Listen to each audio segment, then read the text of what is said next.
श्री महाभारत खिल्ल भागे पंचाशतम अध्याय।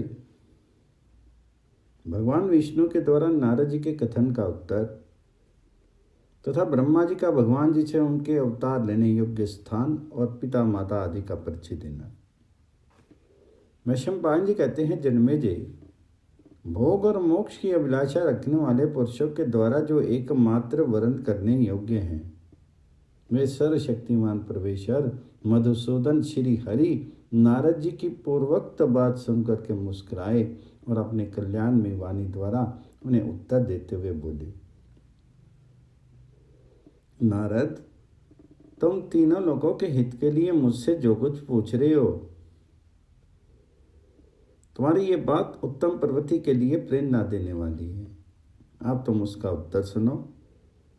अब मुझे भली भांति विदित है कि ये दानव भूतल पर मानव शरीर धारण करके उत्पन्न हो गए हैं।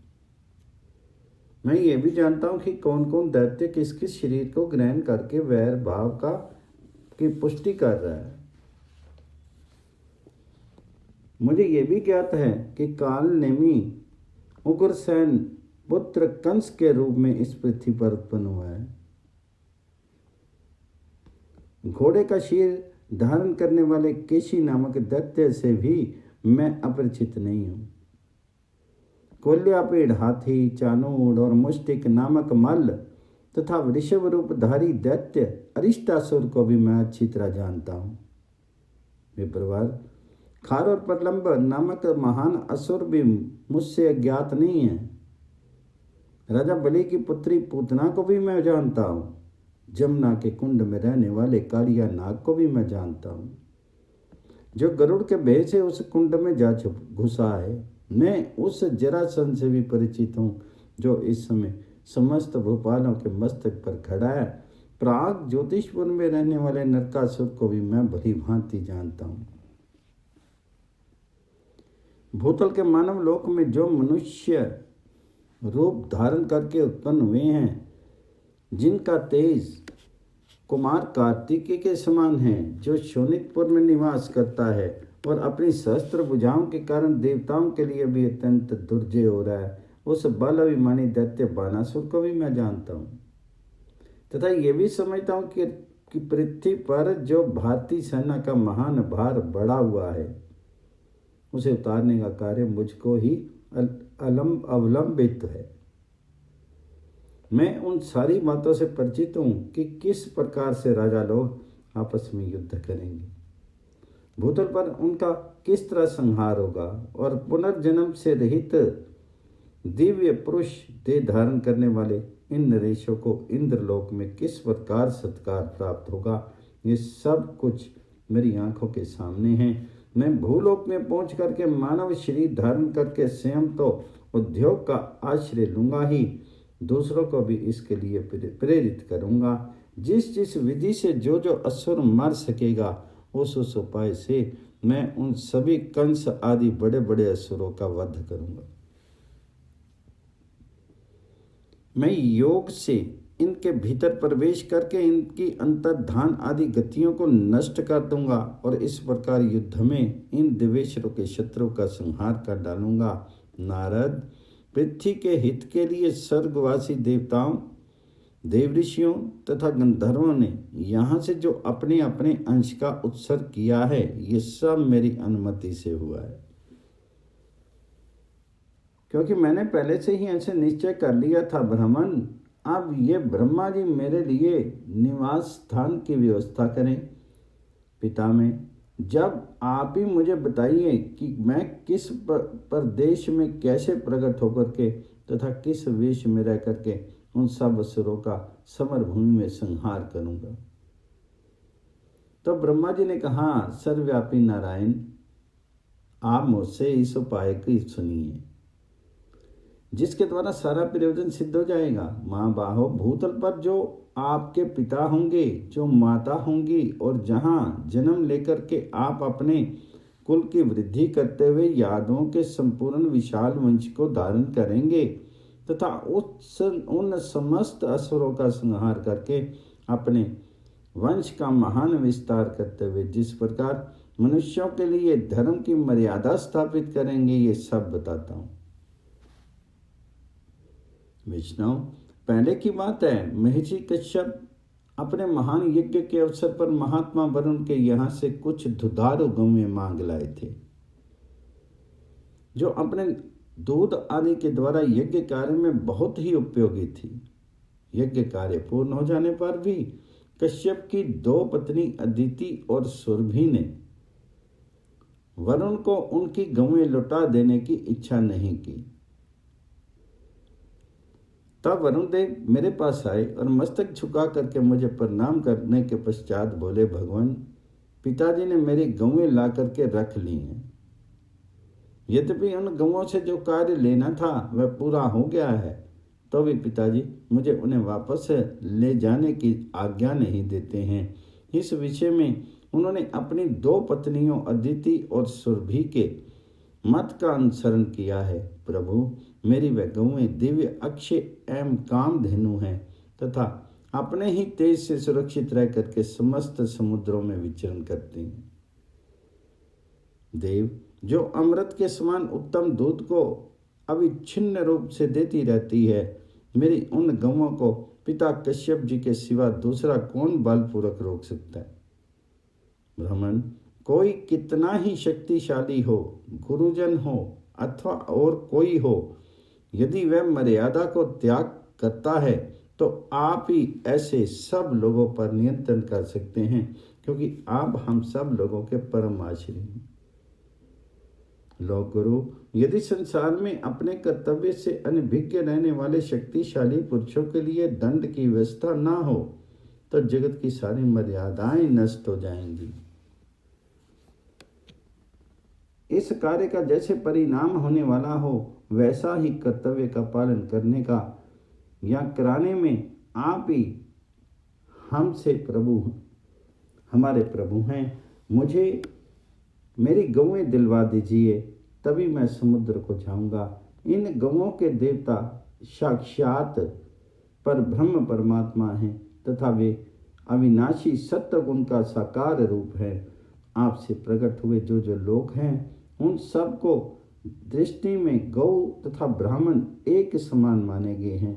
पहले गौओं की रक्षा करनी चाहिए, फिर सुरक्षित हुई गौएं ब्राह्मणों की रक्षा करती हैं। गौओं और ब्राह्मणों की रक्षा होने पर संपूर्ण जगत की रक्षा होती है। अच्युत, जल के स्वामी वरुण के ऐसा कहने पर गौओं के कारण तत्व को जानने वाले मैंने कश्यप को शाप देते हुए कहा, महर्षि कश्यप ने अपने जिस अंश से गौओं का अपहरण किया है, उस अंश से ही वे पृथ्वी पर जाकर के गोप होंगे। वे जो सुरभि नाम वाली देवी हैं तथा देवता रूपी अग्नि को प्रकट करने वाली अग्नि के समान जो अदिति देवी है, वे दोनों पत्नियां कश्यप के साथ ही भूलोक में जाएंगी। गोपी योनि में प्रकट हुई कश्यप भूतल पर अपनी उन दोनों पत्नियों के साथ सुखपूर्वक रहेंगे। कश्यप का जो दूसरा अंश कश्यप के समान ही तेजस्वी है, वह भूतल पर वसुदेव नाम से विख्यात होकर के गौओं और गोपों के अधिपति रूप में निवास करेंगे। मथुरा से थोड़ी दूरी पर गोवर्धन नामक पर्वत है, जहां वे गौओं की रक्षा में तत्पर रहेंगे और कंस को वर देने वाले होंगे। वहां अदिति और सुरभि नामक इनकी दोनों पत्नियां बुद्धिमान वसुदेव की देवकी और रोहिणी नाम की दो भार्याएं होंगी। उनमें सुरभि तो रोहिणी देवी कहलाएगी और अदिति देवकी। माँ बाहो, वहां आप पहले शिशु रूप में ही रह करके गोप बालक का चिन्ह धारण करके क्रमशः बड़े हुए, ठीक वैसे ही जैसे त्रिविक्रम अवतार के समय आप वामन से बढ़ करके विराट हो गए थे। मधुसूदन, योग माया के द्वारा स्वयं ही अपने स्वरूप को आच्छादित करके आप लोकहित के लिए वहाँ अवतार लीजिए।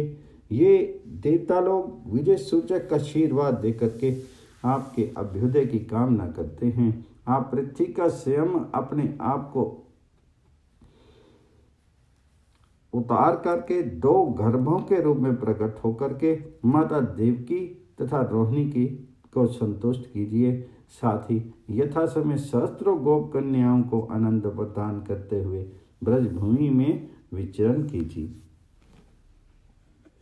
विष्णु, वहाँ गौओं की रक्षा करते हुए जब आप वन में दौड़ते फिरेंगे, उस समय आपके वनमाला विभूषित मनोहर रूप का जो लोग दर्शन करेंगे वे धन्य हो जाएंगे। महाबाहो, विकसित कमल दल के समान नेत्र वाले आप सर्वव्यापी परमेश्वर जब ग्वाल बाल के रूप में ब्रज में निवास करेंगे, उस समय सब लोग आपके बाल रूप की झांकी करके स्वयं भी बालक बन जाएंगे, बाल लीला के रसवादन में मग्न हो जाएंगे। कमल नयन, आपके चित्त के अनुकूल चलने वाले आपके भक्तजन वहां गौओं की सेवा के लिए गोप बन करके प्रकट होंगे और सदा आपके साथ साथ रहेंगे। जब आप वन में गौएं चराते होंगे, ब्रज में इधर उधर दौड़ते हुए होंगे तथा जमुना जी के जल में गोते लगाते होंगे, उन सभी अवतारों पर आपका दर्शन करके वे भक्तजन आप में उत्तरोत्तर अनुराग प्राप्त करेंगे। वसुदेव का जीवन वास्तव में उत्तम जीवन होगा, जो आपके द्वारा तात कहकर कर पुकारे जाने पर आपसे पुत्र बेटा कह करके बोलेंगी। विष्णु, अथवा आप कश्यप के सिवा दूसरे किसी के पुत्र होंगे। देवी अदिति के बिना दूसरी कौन सी स्त्री आपको गर्भ में धारण कर सकेगी। मधुसूदन, आप अपने स्वाभाविक योग बल से असुरों पर विजय पाने के लिए यहाँ से प्रस्थान कीजिए और अब हम लोग भी अपने अपने निवास स्थान को जा रहे हैं।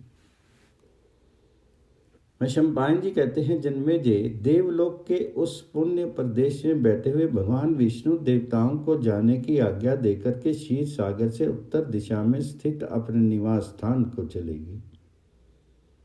वहाँ मेरु पर्वत की पार्थिन नाम से प्रसिद्ध एक अत्यंत दुर्गम गुफा है, जो भगवान विष्णु के 3 चरण चिन्हों से उपलक्षित होती है। इसलिए पर्व के अवसरों पर सदा उसकी पूजा की जाती है। उदार बुद्धि वाले भगवान श्री हरि ने अपने पुरातन विग्रह को वहीं स्थापित करके अपने आप को वसुदेव जी के घर में अवतीर्ण होने के कार्य में लगा दिया। इस प्रकार श्री महाभारत के खिल्ल भाग हरिवंश के अंतर्गत हरिवंश पर्व में ब्रह्मा जी का वचन विषयक 55वां अध्याय पूर्ण हुआ। हरिवंश पर्व संपूर्ण। श्री परमात्मने नमः।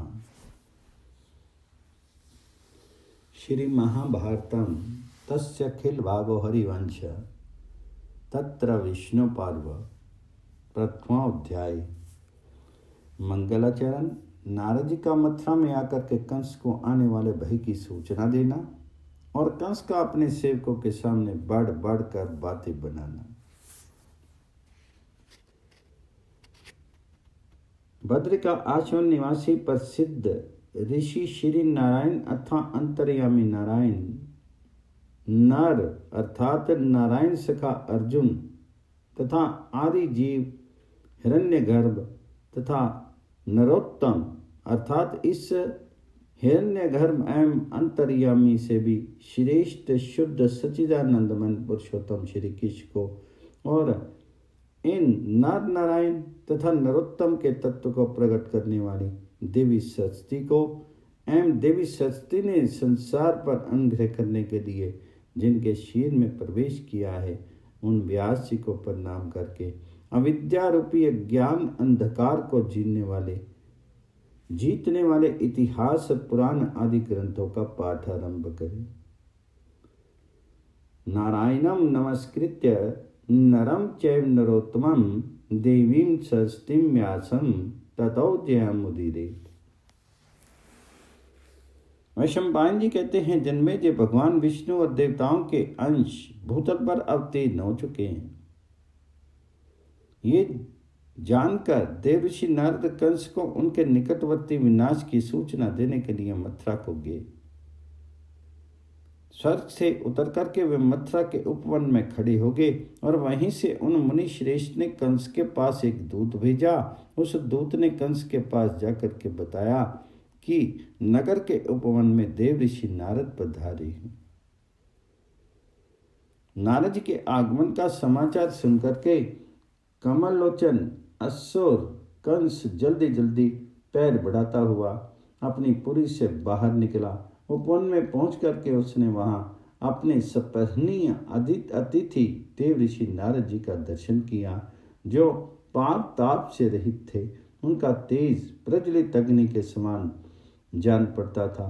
वे शीश से सूर्यों के समान दीप्तिमान दिखाई देते थे। कंस ने देव ऋषि को प्रणाम करके उनका विधि पूर्वक पूजन किया। उसने उनके लिए अग्नि के समान कांतिमान स्वर्ण में आसन दे करके क्रमशः अर्घ्य पाद्य आदि उपहार प्रस्तुत किए। तत्पश्चात इंद्र के सखा नारद मुनि उस आसन पर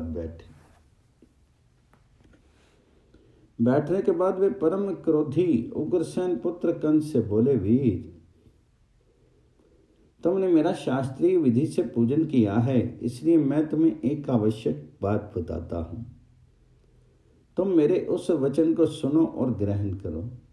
तात मैं ब्रह्मलोक आदि सभी स्वर्गीय लोकों में घूमता हुआ उस विशाल मेरु पर्वत पर जा पहुंचा जो सूर्य देव का सखा है। फिर नंदनवन और चैत्ररथ वन का दर्शन करके मैंने देवताओं के साथ संपूर्ण तीर्थों और सरिताओं में स्नान किया। उसके बाद 3 धाराओं में बटी हुई दिव्य त्रिपथगा नदी पुण्य श्रीला गंगा जी का दर्शन किया, जो स्मरण मात्र से ही समस्त पापों का विनाश कर देने वाली है। तत्पश्चात क्रमशः दिव्य तीर्थों में स्नान एवं आचरण करके मैंने ब्रह्म ऋषियों से सेवित ब्रह्मा जी के भवन का दर्शन किया, जो देव गंधर्वों के वाद्य घोष से गूंजता और अप्सराओं के मधुर गीतों से निर्दिष्ट निनादित होता रहता है। वहां से होकर के मैं किसी समय हाथ में बीना लिए मेरु के शिखर पर विराजमान ब्रह्मा जी की सभा में गया, जहां देवताओं का समाज जुटा हुआ था। वहां मैंने देखा कि श्वेत पगड़ी धारण किए नाना रत्नों से भूषित ब्रह्मा आदि सभी देवता दिव्य सिंहासन पर बैठे हुए हैं। उस सभा में देवताओं की जो गुप्त मंत्रणा हो रही थी, उससे मैंने सुना कि सेवकों सहित तुम्हारे वध की अत्यंत दारुण उपाय का ही विचार हो रहा है। कंस, वहां जो कुछ मैंने सुना उसके अनुसार मथुरा में जो तुम्हारी ये छोटी बहन देवकी है, इसका 8वां गर्भ तुम्हारे लिए मृत्यु रूप होगा। वह गर्भ देवताओं का सर्वस्व तथा स्वर्ग लोक का आश्रय होगा। वह देवताओं का परम गोपनीय रहस्य है, वही तुम्हारी मृत्यु का कारण होगा। वही देवताओं का पर और अपर अर्थात मोक्ष और स्वर्ग है, वही उन स्वर्गवासियों का संभव ब्रह्मा है। इसलिए मैं तुमसे कहता हूं कि वह महान दिव्य भूत है। कंस, वही पहले भी तुम्हारी मृत्यु रहा है और इस समय भी तुम्हारे लिए प्रशंसनीय मृत्यु रूप होगा। अतः तुम देवकी के गर्भ का उच्छेद करने के प्रयत्न करो। ये मेरा तुम्हारे ऊपर प्रेम है, जिसके लिए मैं यहाँ तक आया हूँ। अच्छा, अब तुम संपूर्ण मनोवांछित भोगों का उपभोग करो, तुम्हारा कल्याण हूँ, मैं जाता हूँ। ऐसा कहकर के जब नारद जी चले गए, तब कंस बहुत देर तक उनकी बातों पर विचार करता रहा। फिर वह दांत दिखा करके जोर जोर से अट्टहास करने लगा और अपने सेवकों के सामने खड़ा होकर मुस्कुरा करके बोला, ये नारद मुनि सर्वसाधारण में उपहास के ही पात्र हैं, विशेष चतुर नहीं है। मैं बैठा अथवा सोया रहूं, असावधानियां मत वाला हूं, किसी भी दशा में इंद्र सहित संपूर्ण देवता भी मुझे डरा नहीं सकते। मैं अपनी दोनों विशाल भुजाओं से इस धरातल को शुद्ध कर सकता हूँ। मनुष्य लोक में कौन ऐसा पुरुष है जो मुझे क्षोभ में डालने का साहस कर सके? ये लो, आज से मैं देवताओं तथा उनका अनुसरण करने वाले मनुष्यों, पक्षियों और पशु समूहों का महान संहार करूंगा। अश्वरूपधारी केशी, प्रलंब, धेनुक, वृषभ रूपधारी अरिष्ट, पूतना और कालिया नाग को आज्ञा दे दो कि तुम सब लोग इच्छा अनुसार रूप धारण करके सारी पृथ्वी पर अपनी मौज से घूमो, और जो हमारे पक्ष की निंदा करने वाले हों उन सब का प्रहार करो। जो प्राणी घर में निवास करते हों उनका भी पता लगा लेना चाहिए, क्योंकि नारद जी ने मेरे लिए गर्भों से ही भय बताया है। तुम लोग निश्चिंत होकर के इच्छा अनुसार आनंद भोगो।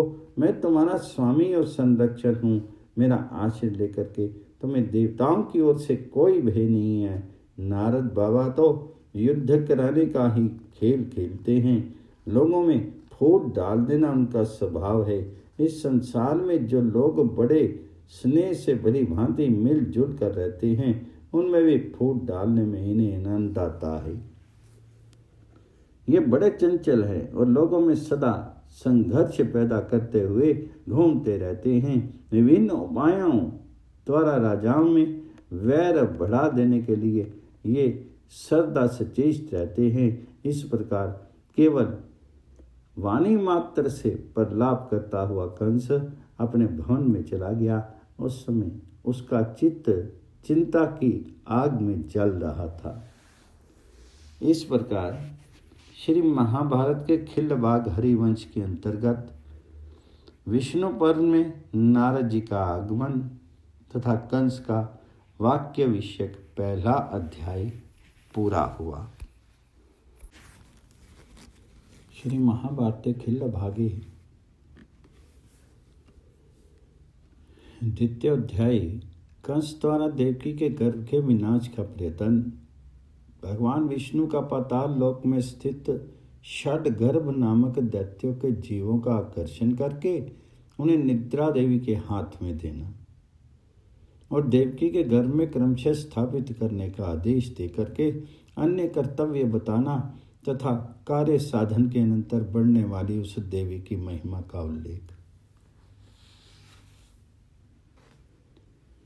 वैशंपायन जी कहते हैं, जन्मेजय, क्रोध में भरे हुए कंस ने अपने हितैषी मंत्रियों को आज्ञा दी कि तुम सब लोग देवकी के गर्भ का उच्छेद करने के लिए उद्यत हो जाओ। पहले गर्भ से ही आरंभ करके वे सातों गर्भ नष्ट कर देने चाहिए। जहां संशय हो उस अनर्थ का मूल से ही उच्छेद कर देना आवश्यक है।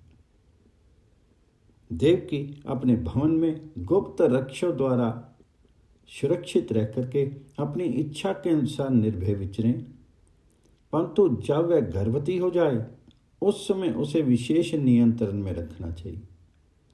मेरी स्त्रियां अपवित्र अवस्था से ही आरंभ करके उसके गर्भ धारण के मासों की गणना करती रहें। जब गर्भ के परिपक्व होकर के प्रकट होने का समय आ जाए तब से जो शेष कृत्य हैं उसे हम लोग स्वयं ही समझ लेंगे। मेरे हितैषी सेवक रात दिन सावधान रह करके स्त्रियों से सनाथ अंतःपुर में वसुदेव जी की भली भांति रक्षा देखभाल करें। स्त्रियां और हिजड़े भी उन पर कड़ी दृष्टि रखें, परंतु इसका कारण उन्हें नहीं बताना चाहिए। मनुष्य द्वारा किया जाने वाला ये उपाय उन्हीं से साध्य हो सकता है, परंतु मेरे जैसे शक्तिशाली पुरुष जिस उपाय से देव को भी प्रतिहत अर्थात निष्फल कर देते हैं उसे सुनो।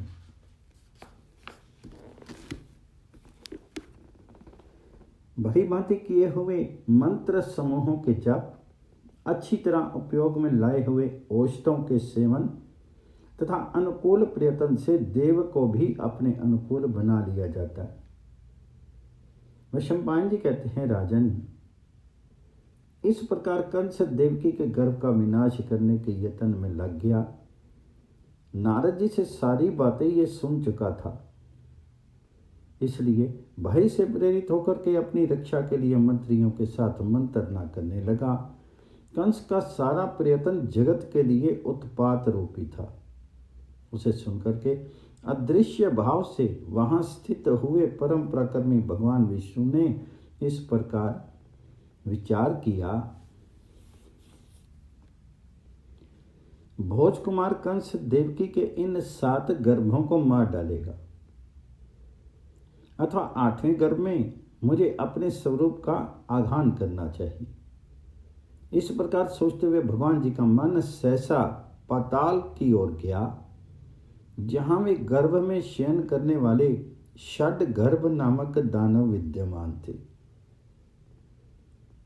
उनके शीर बल विक्रम से संपन्न थे। वे अमृत भोजी देवताओं के समान तेजस्वी थे और युद्ध में देवताओं के तुल्य पराक्रम प्रकट करते थे। वे सब के सब कालनेमी नामक दैत्य के पुत्र थे। पहले की बात है, वे दैत्य अपने पिता के भी पिता हिरण्याकश्यप को छोड़ करके लोक पिता में ब्रह्मा जी की उपासना करने लगे। सिर पर जटा का भार धारण किए वे तीव्र तपस्या में लग गए। तब ब्रह्मा जी उन्हें षड गर्भ नामक दैत्यों पर प्रसन्न हो गए और उन्हें वर देने लगे। ब्रह्मा जी ने कहा, दानव कुल में सिंह के समान प्रकर्मी वीरों, मैं तुम्हारी तपस्या से बहुत संतुष्ट हूं। तुम में से जिसे जिस वस्तु की इच्छा हो उसे बताओ, मैं वे सब पूर्ण करूंगा। उन सब दैत्यों का प्रयोजन या मनोरथ एक सा ही था। वे ब्रह्मा जी से बोले, भगवान यदि आप हम पर प्रसन्न हो तो हमें ये श्रेष्ठ वर दीजिए। भगवान, हम देवताओं तथा बड़े बड़े नागों से भी अवध्य हों, जो शाप द्वारा प्रहार करने वाले हैं, उन महर्षियों से भी हमारा सदा कल्याण ही हो। भगवान, यदि आप हमें वर दे रहे हैं तो यक्ष, गंधर्वती, सिद्ध, चारण तथा मनुष्यों द्वारा हमारा वध ना हो। तब ब्रह्मा जी ने उनके प्रति अत्यंत प्रसन्न चित्त से कहा, तुम लोगों ने ये जो कुछ कहा है वह सब पूर्ण होगा। उन षडगर्भ नाम के दैत्यों को इस प्रकार वर देकर के शंभु ब्रह्मा जी ब्रह्मलोक को चले गए। उधर हिरण्याकश्यप ने रोष में भर करके उनसे कहा, अरे तुमने मुझे छोड़ करके कमल योनि ब्रह्मा जी से वर ग्रहण किया है, अतः अपने प्रति मेरे स्नेह का त्याग करा दिया। अब तुम लोग मेरे शत्रुभूत हो, इसलिए तुम्हें त्याग देता हूं। जिस पिता ने तुम्हें षडगर्भ नाम दिया और पाल पोस करके बड़ा किया है, वही गर्भ में स्थित होने पर तुम सब लोगों का वध कर डालेगा। तुम 6 षडगर्भ नामक महान असुर देवकी के गर्भ में स्थित होगे। तब कंस, जो तुम्हारे पिता काल नेमि का ही स्वरूप होगा, तुम गर्भस्थ बालकों का वध कर डालेगा। वैशंपायन जी कहते हैं, राजन, उनकी याद आते ही भगवान विष्णु पाताल लोक में गए, जहां में षडगर्भ नामक असुर संयम निष्ठ होकर के जल के भीतर गर्भगृह में शयन करते थे। उन्होंने देखा सब षडगर्भ नामक दैत्य काल रूपनी निद्रा से तिरोहित होकर के जल के भीतर गर्भगृह में सो रहे हैं। तब भगवान विष्णु स्वप्न रूप से उनके शिरों में प्रविष्ट हुए और उनके जीवों को खींच करके उन्होंने निद्रा की अधिष्ठात्री देवी के हाथ में दे दिया। तत्पश्चात सत्य प्रकर्मी भगवान विष्णु उस निद्रा से बोले, निद्रे, तुम मेरी प्रेरणा से इन जीवों को लेकर के देवकी के घर के निकट जाओ। ये सब के सब षडगर्भ नाम वाले श्रेष्ठ दानव हैं। इन सब षडगर्भों को क्रमशः देवकी के गर्भ में स्थापित करती रहो। जब ये गर्भ जन्म लेकर के कंस द्वारा यमलोक पहुंचा दिए जाएंगे, जब कंस का प्रयत्न निष्फल और देवकी का परिश्रम सफल हो जाएगा, तब मैं तुम पर विशेष कृपा करूंगा। देवी, उस समय से भूतल पर तुम्हारा प्रभाव मेरे प्रभाव के समान ही हो जाएगा, जिससे तुम संपूर्ण जगत की आराध्या देवी बन जाओगी। देवकी का जो 7वां गर्भ होगा ये मेरा ही सौम्य अंश होगा और मुझसे पहले अवतीर्ण होने के कारण मेरा बड़ा भाई होगा। वह गर्भ जब 7 महीनों का हो जाए तब उस 7वें मास में भी तुम उसे खींच करके रोहिणी देवी के घर में स्थापित कर देना। गर्भ का संकर्षण होने से वह तरुण वीर संकर्षण नाम से प्रसिद्ध होगा। चंद्रमा के समान गौर वर्ण से शोभित दिखाई देगा तथा वह मेरा बड़ा भाई होगा। उस समय लोग यही कहेंगे कि देवकी का 7वां गर्भ कंस के भय से गिर गया। 8वें शिशु के रूप में जब मैं गर्भ में आऊंगा तब कंस मुझे भी मारने का प्रयास करेगा। देवी, तुम्हारा भला हो। इस समय भूतल पर यशोदा नाम से विख्यात जो नंद गोप की प्यारी पत्नी है वे गोप कुल की स्वामिनी हैं। तुम उन्हीं के 9वें गर्भ के रूप में हमारे कुल में उत्पन्न होगी। भाद्रपद कृष्ण पक्ष की 9वीं तिथि को ही तुम्हारा जन्म होगा। जब रात्रि युवावस्था में स्थित होगी उस आधी रात के समय अभिजित मुहूर्त के योग में मैं सुखपूर्वक गर्भवास का त्याग करूंगा, अर्थात माता के उदर से बाहर निकल आऊंगा। हम दोनों भाई बहन गर्भ के 8वें महीने में जन्म लेंगे। फिर कंस के भावी विनाश का कारण प्राप्त होने पर हम दोनों साथ ही गर्भ व्यवस्था का प्राप्त होंगे, अर्थात बदल दिए जाएंगे। देवी, मैं तो यशोदा माता के पास पहुंच जाऊंगा और तुम देवकी का आश्रय लेना। हम दोनों के परिवर्तित गर्भ संयोग के विषय में कंस मूढ़ भाव को ही प्राप्त हो, अर्थात वह इस अदला बदली के रहस्य से अनभिज्ञ ही रहे। तदंतर कंस तुम्हारे पैर पकड़ करके तुम्हें शिला पर पटक देगा, परंतु तुम उसके हाथ से निकल करके आकाश में शाश्वत स्थान पर प्राप्त कर लेना।